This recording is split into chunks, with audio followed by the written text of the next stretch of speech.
it's not a perfectionism thing. It's like a being comfortable thing. But let me talk a little bit about blanket folding. And this is one of the things I had to grow into in my yoga practice is being really precise and picky about folding blankets. So I didn't think it was all that important in the beginning. And then I learned otherwise. I'm going to unfold. So I have these, at least when they sell them, they'll call them Mexican or Mexican yoga blankets. They're kind of a thicker weave blanket that are really useful. They don't, when you fold them, unlike the more cushy blankets, they don't move around much. So that's why this kind of woven blanket is really nice for yoga. I'm going to unfold this one and show you how it gets folded to make that nice little square or little rectangle there. So bringing the fringe edge side together to start.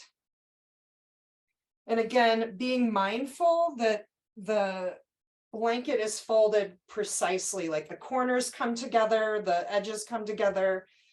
And the reason for that is that then you don't have, you're eliminating those extra like creases and things that might be a distraction in meditation or restorative yoga or whatever you're using them for. So you can, I actually have 4, but in this stack, I have 3 blankets. And I found earlier, because I played with this earlier, that this is a nice height for me. But another way often gets used, because then you don't have to use as many blankets, another fold on that. And then this 1 or 2 of these or more, depending on your hips, can go under your hips when you're seated. The nice thing about using blankets rather than these kind of blankets rather than blocks under your hips, or excuse me, you could use a block too. Those are less comfortable. A bolster or a cushion. Nice thing about doing this is that you can take height out really easily. With a bolster or cushion, the height is what it's going to be. With this, you can change them and change them day to day. You might need more height one day than you do another. And that's just how bodies are. The height under the hips are because our outer hips are usually pretty tight, mostly because we sit in chairs, not on the floor. So extra height under the hips so that when you're seated and you get your sits bones kind of nestled toward the edge of the blanket, and when you're cross-legged or in Baddha Konasana with the soles together, we'll do that later,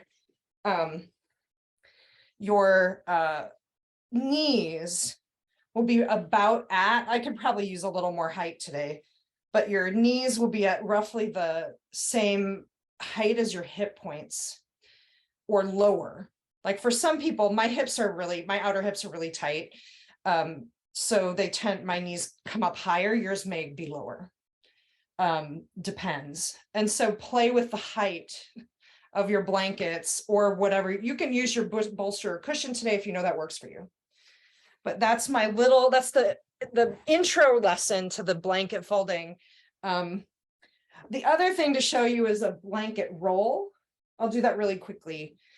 So I've taken it out. This is like this is longer than how you would probably store it. And then take this longer edge and roll. Again, being mindful of the creases, like trying to keep the creases out. It really makes a difference, especially if you're going to be in meditation or a restorative pose longer. So this